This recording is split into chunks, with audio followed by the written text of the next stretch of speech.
Next, Dulari, my daughter, she is going to speak.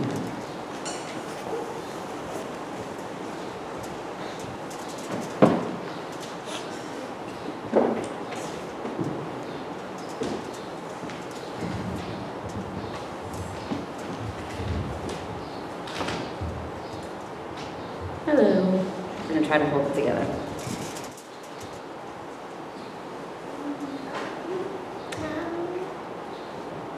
If Borna and I were the daughters Jetbeha never had, then without a doubt, he was the second father we were so lucky to have. Some of my earliest memories include Jetbeha. Interestingly, they all include him carving a turkey. Thanksgiving at the counts, Jetbeha carved the turkey. Thanksgiving at the Tabaldars, Jetbeha carved the turkey.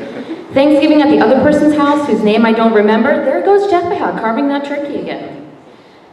I'm not sure if I've invented this memory or not, and perhaps I've willfully chosen not to verify it with others because I cherish it too much.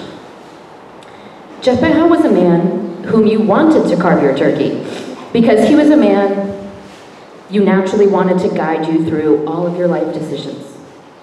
He was older, wiser, and possessed infinite patience. He was a man who quietly led by example. He never raised his voice to prove a point. He offered unsolicited advice with the gentle confidence of someone who had learned from his own mistakes. And he always unconditionally and vocally supported his loved ones' accomplishments, both great and small. Most people live their lives in 3 stages. The first, childhood. The second, adulthood, including years of raising one's own family. And finally, third, the senior years, where one ages hoping to maintain one's independence and dignity for as long as possible. Jetbeha was lucky to have fulfilled these 3 stages alongside many people who loved and respected him. Who could ask for anything more? But the thing I loved about Jetbeha, a man so steady, so pragmatic, is that he sneakily created a 4th stage for himself. The years that Jetbeha lived in New York City were, from what I observed, a great adventure for him. He lived in a tiny shoebox of an apartment, but in this super cool and posh Upper West Side neighborhood, close to Central Park and the Museum of Natural History. Back when I was in high school and college, Jetbeha and I would go out to lunch, and he'd always be ready with a coupon for Roy Rogers, Perkins, or some other local chain restaurant. By contrast, in New York City, we would go to the latest restaurants, usually Pan-Asian or Indian. Nothing too fancy, but certainly several steps up from our previous suburban New Jersey lunch dates. While there were 50 years between us, I kind of felt like we experienced our 20s together, exploring the richness and excitement of life in the city with good friends, and maybe a good strong margarita too. I spoke with Jetbeha a few nights before he passed away.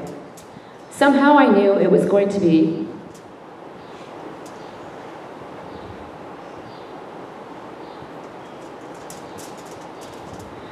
the last time I'd ever speak with him.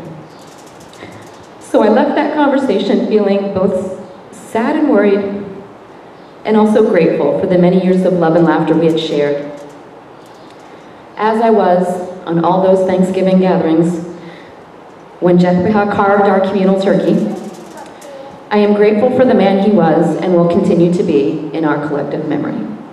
May his soul rest in peace.